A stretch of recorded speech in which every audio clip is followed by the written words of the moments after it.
All right, and we're very fortunate to have Blaise Bourdin giving us our next talk. We're also very thankful to the other afternoon speakers who rearranged it so that we can actually get him before we make him late for his flight this afternoon. So he's going to be talking about rebuilding mef90. Blaise, thank you for joining us. Okay, thank you, and thank you for rearranging the schedule on my behalf. Okay, so what I wanted to talk a little bit is give some long-term impression of somebody who's been moving back and forth between a user and a somewhat light contributor of PETSc, and show you how it had evolved, and also give a few perspectives on that. This is Matt's favorite picture, so this is what I do.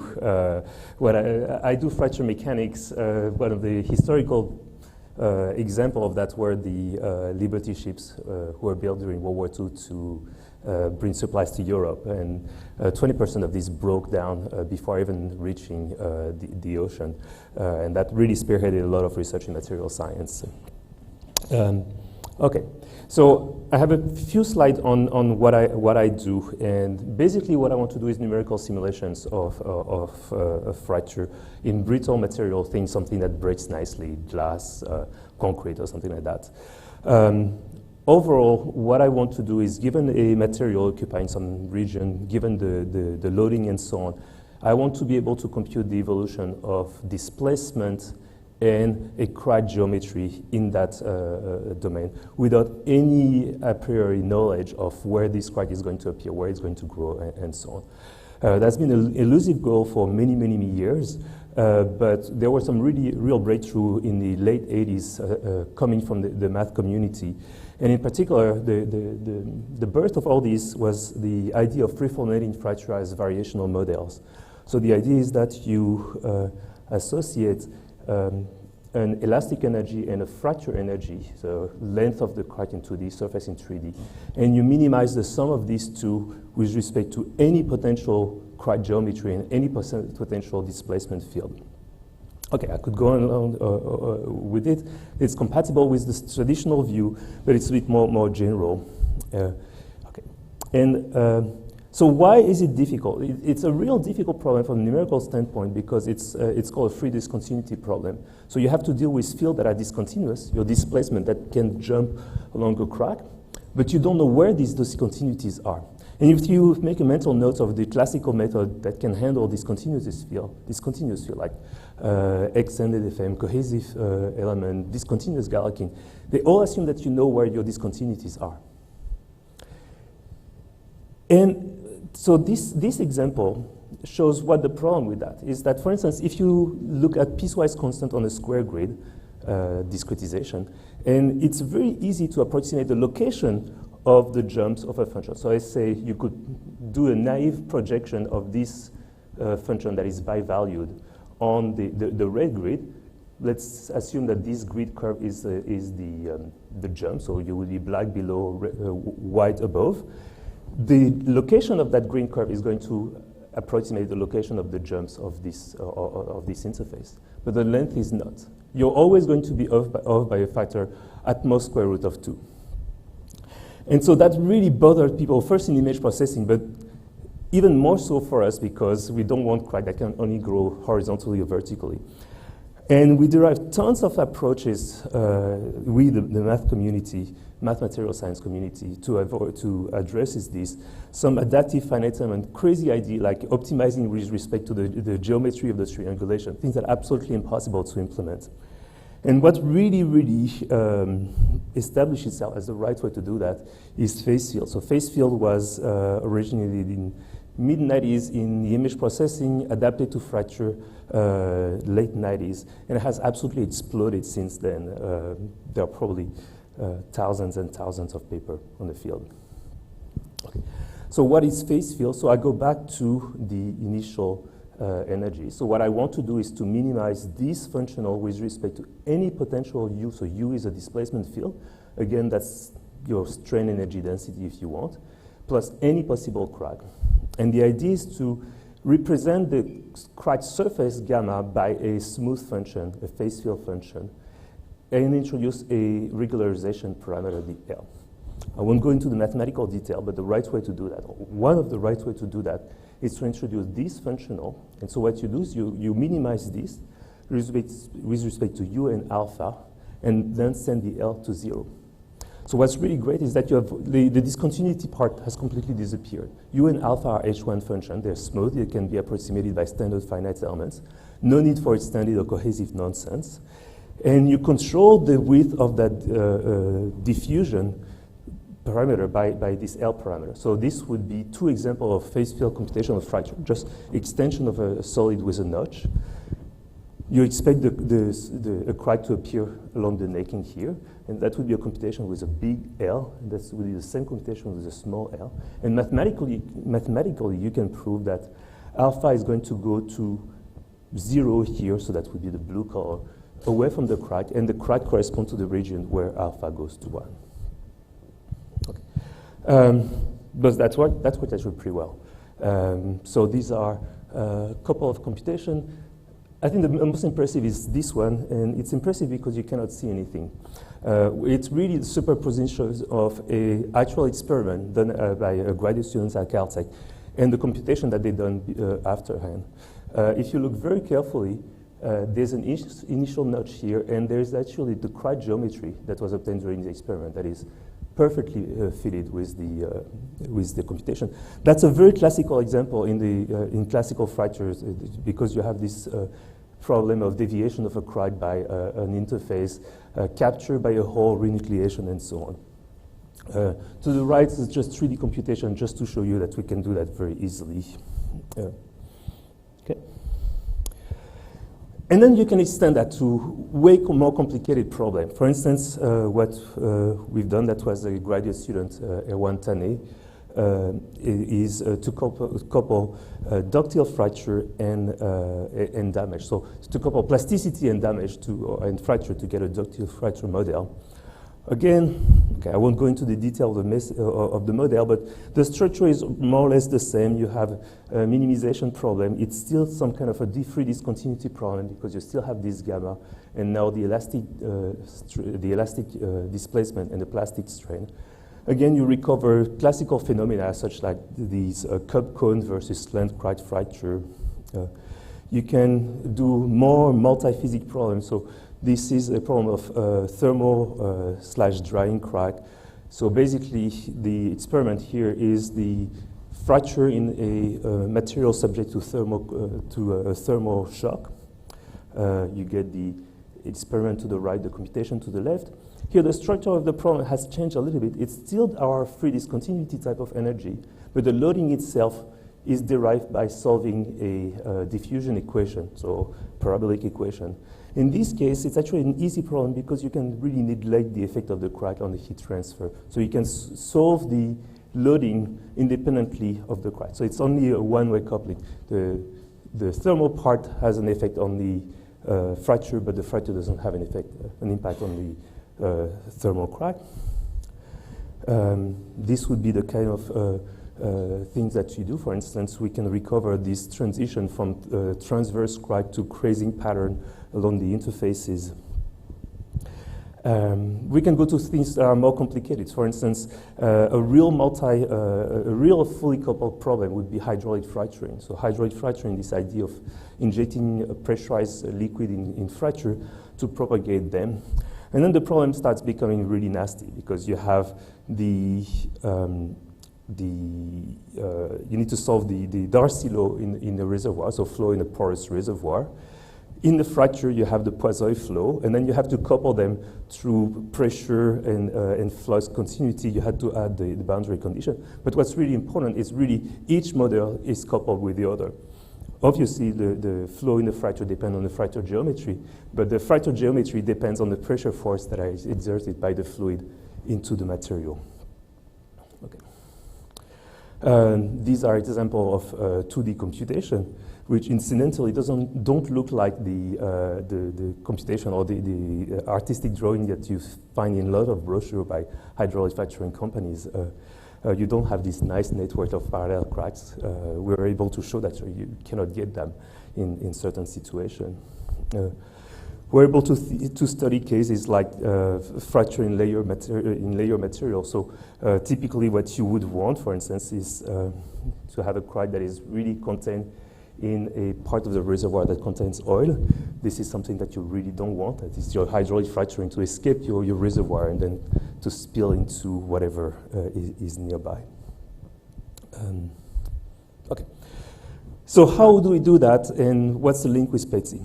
So formally, everything that I've shown can be written as a rate-independent process. So essentially, I have two design variables, U and alpha, displacement and fracture. I introduce a state variable, or not. In the simplest case, where it's uncoupled, there's no P at all. But in the more interesting case, the P variable is going to be a solution of some evolution law. So I write it as a parabolic ODE, as an ODE, first order ODE, that can depend also on the P and the U. And that formalism extends to lots of problems, especially in the solid mechanics where there's been lots of attempts at writing any model that can be formulated in variational form within the framework of rate-independent process. There are lots of techniques in image processing that can be formulated like that. For instance, DIC can be written in this form. Problems in image restoration, not denoising, denoising. But it's pretty different from what we learn in grad school in numerical analysis courses. So first, these are time-independent problems, but they're not ODE. So a lot of the fundamental assumptions in TS, for instance, are broken. But there's no time derivative first, so that's a big problem. They're constrained, PDE constraint optimization, but not time-dependent. So as far as I understand, and I really don't understand PETSc adjoint, but I'm not sure this is directly applicable. There are PDE or VI constraint or multi-level optimization. There's no direct Tao solve PDE / VI multi-level optimization solved yet. And on top of that, these are typically non-convex, but we have some form of convexity. Often what you have is separate convexity in some direction. All right, so how does mef90 goes into that? That's a parallel 2D, 3D finite-element code that I've been writing for a long time. It implements all the models that I've shown that and many other.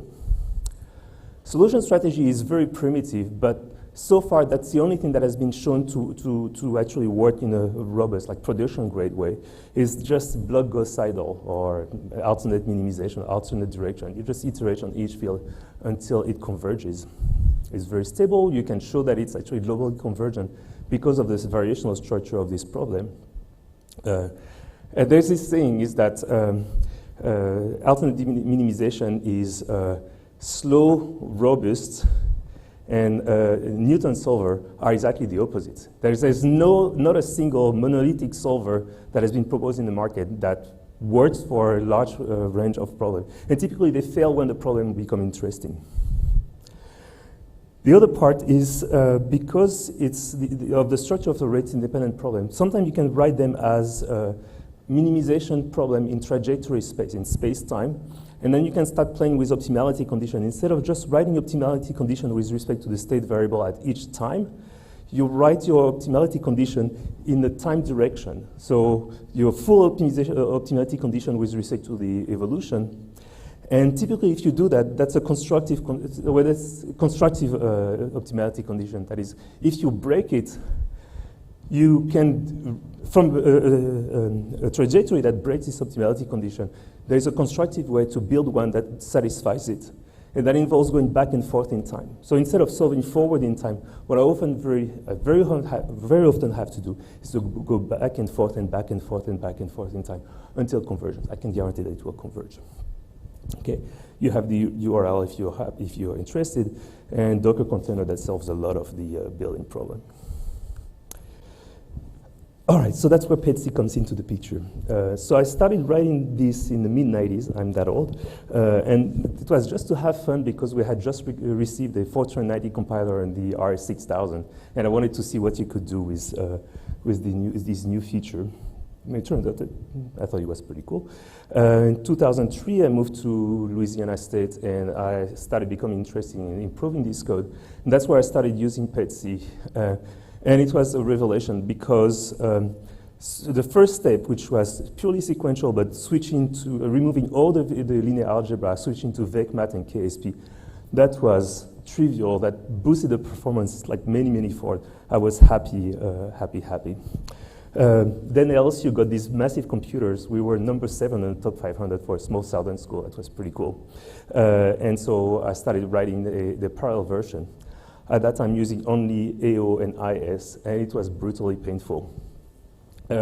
My students lived in fear that if they would just simply look at the source code too long, it would break and they would never be able to fix it. And I share that fear. Following the PETSc advice, I rewrote everything using local to global mappings and tau. I was never able to figure out how to build a local to global mapping in more than for vector valued problem with complicated boundary condition and so on. Then I was convinced that the right thing to do was to use what was then called Sieve, which is now DMPlex. And I have to admit that it was a revelation. The discretization, the representation of the mesh made a lot of sense. It was fantastic. We rewrote, it took a long time. We wrote the entire code using Sieve. Matt came to LSU, came to Caltech many times, helped us tremendously. That was PETSc 3.1 to 3.3. Released the Sieve version of mef90 around the time PETSc 3.3 was released, which obsoleted Sieve. And it was removed in 3.3 and 3.4. And then started 12 years of misery. But finally, around 2021, we started being convinced not only that we could rewrite the code using DMPlex, but that it was finally time to do it. And I was convinced that it was not going to break and change too much again. This is one of my 2 favorite XKCD stuff, and I put that because I talked with Matt yesterday about finite element format, and Matt was like, we need to write a new finite element format. And a lot of what I did, and the reason why it took us a long time to port mef90 to DMPlex was that I don't want to write a new finite element file format. And so let me explain why and what was involved. Overall, actually, at the inner part, the matrix assembly and so on, porting from one to the other, that was really straightforward. If not, it was much simpler. The logic was the same. I kind of understood the logic behind the DMPlex. There were things that broke that paradigm that changed. For instance, DMPlex cells must all have the same topological dimension.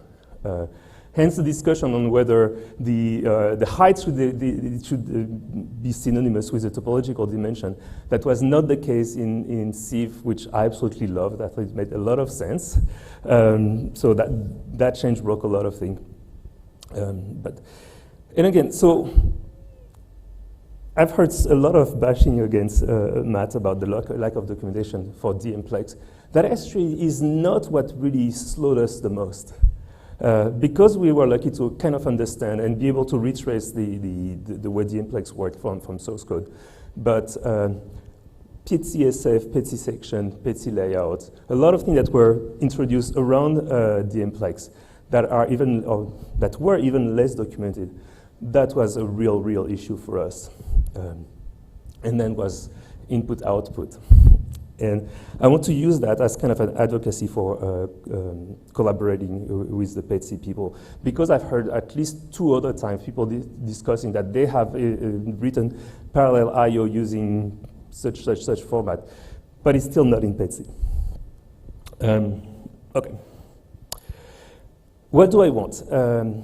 I would like a well-documented, well-supported binary format, and I don't want a new format. One of the reasons is that if you go into industry and say, well, here's you're going to do all your computation, and you export that in my proprietary format that is not documented, that is not compatible with anything, that's going to be a major deal breaker. So I want to make sure that whatever computation is done by people who want to use my code will be usable 10 years from now. You have no idea what I've been asked. I've been asked, can I see your results using TechPlot? There are still to this day people using TechPlot. And then, okay, support for block of cell faces and so on, because that's important in the way I do stuff. Ideally, being able to handle checkpointing and output in the same file and the same format is actually a very nice thing because we don't realize in academia, or at least as a real just user of HPC, but storage is crazy expensive. It's not the price of the disk, it's the price of the disk plus the backup, plus the maintenance, plus everything. And if you go out of academia and go to industry, the cost that the department is charged for just maintaining 1 terabyte per year is just absolutely mind-blowing.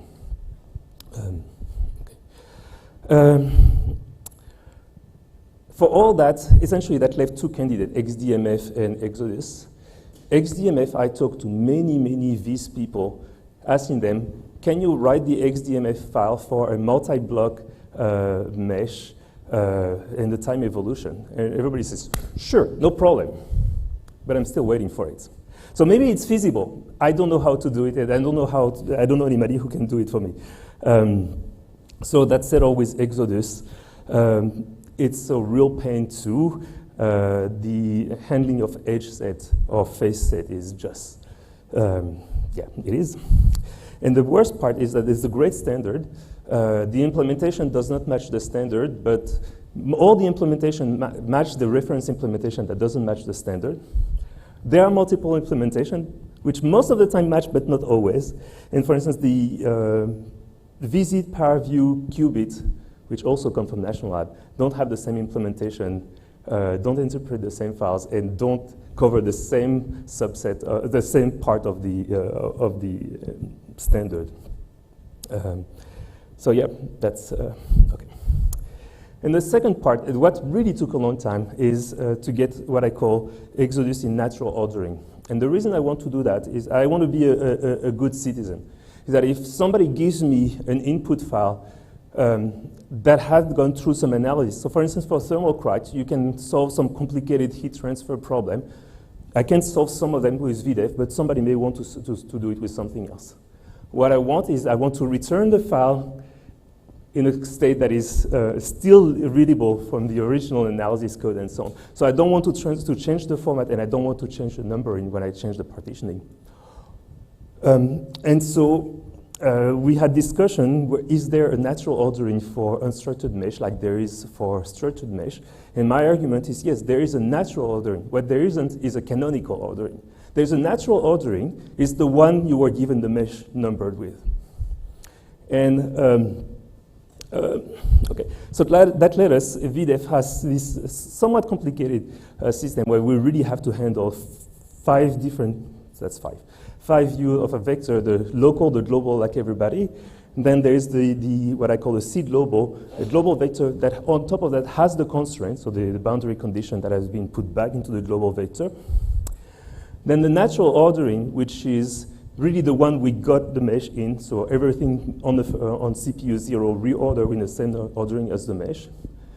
But at the same time, it would be nice to do parallel I/O. So the way we do it is actually we redistribute that using the same parallel layout as the global vector, but ordering as a natural vector.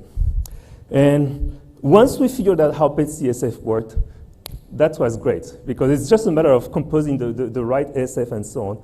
It works beautifully, and now we can use fully MPI I/O input and output from the local ordering to the I/O ordering.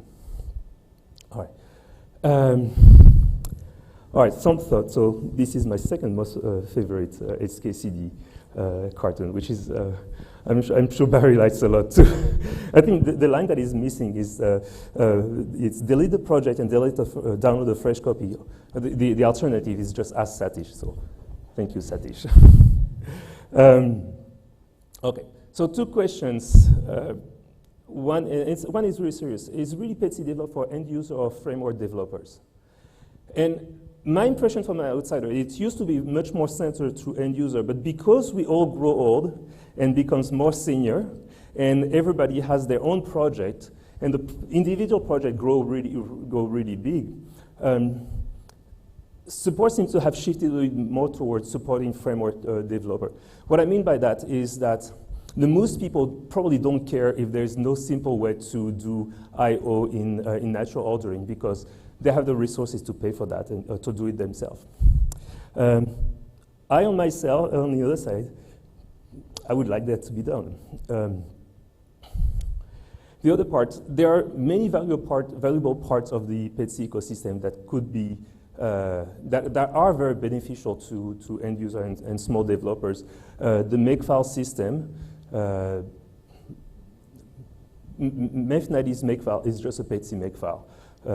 Again, it took a lot of time to figure it out because the documentation was not great at that time. What I would really love is to be able to use the PETSc test system for my code. I know somebody has done it, and I would love for that person to write something like that and have it included in the PETSc documentation. There are plenty of opportunity for super talented developers or people who know the inner working of PETSc to contribute. That's my case. There's lots of labor-intensive tasks that would be a complete waste of time from the core developers. Sure, there are things that the core developers could do in one day and take me a week. But during that one day, they could do something else that I don't know how to do, and that would take me 3 weeks. So it's a good use of everybody's time to try to contribute a lot of the manual tasks, documentation fixes, examples, binding in Fortran or other languages, and so on. And then I'll finish from an advisor standpoint, from a faculty standpoint. I found PETSc to be a really useful educational tool. I cannot teach my students how to code. I'm not a great programmer. But they learn tremendously by reading PETSc's code, by reading the standard and so on. It's actually very valorizing for them to know that something that they've done has been merged into a major package. And by doing so, they learn how to write much better code. And the best part is I don't have to teach them. If the code is really ugly, I'm not the one complaining about it. Barry does. It's fantastic. And he has way more authority than I do. Okay. I'll stop by acknowledging a couple of nice people who gave him money. Thank you.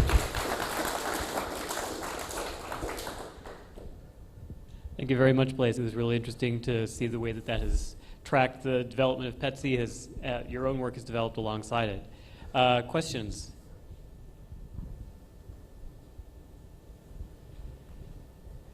So the issue with the different mesh formats is certainly.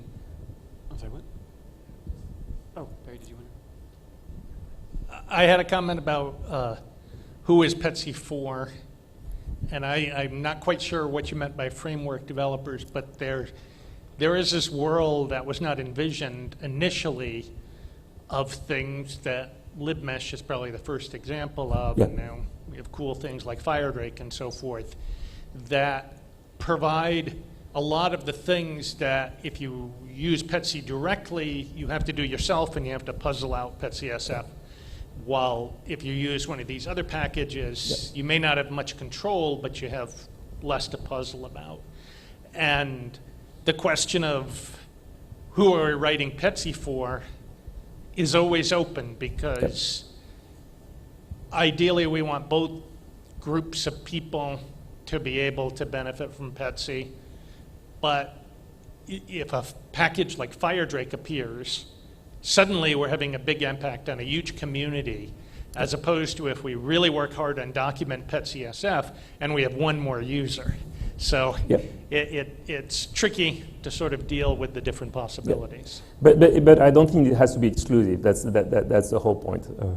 No, we definitely don't want to exclude a category.